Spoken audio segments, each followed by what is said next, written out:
今次我哋示範單位打造嗰個單位係位於一座10樓玻璃單位，咁就係3房連一個士多房嘅設計，仲有工人用房。咁呢個職型非常之實用，大家一間可以上去可以睇到個真實嗰個地優咧，你哋就感受到佢有幾實用㗎啦。咁特別之處咧，大家留意到咧，今次所有洗手間呢個都係光廁嚟嘅，全部都係光廁，包括呢個儲物室都係有窗戶。廚房咧非常之工整同埋好實用，同埋我哋做咗一個特別嘅設計咧，呢度有個趟門嘅，一個玻璃趟門，大家都可以睇到㗎啦，同嗰個客飯廳嗰個 connection 係做得非常之好。咁另外就景觀就當然唔使多講啦，佢已經係大單邊，景觀係非常之優美嘅。咁呢啲就係現場嘅相片，一陣大家可以上睇埋嗰個職型啦。另外一個開放嘅示範單位咧，就喺第2座嘅10樓 C 單位。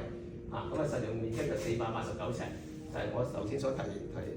過㗎啦。今次咧呢隻職型咧，我哋係特別係多嘅，係喺呢個期數當中，因為上次少，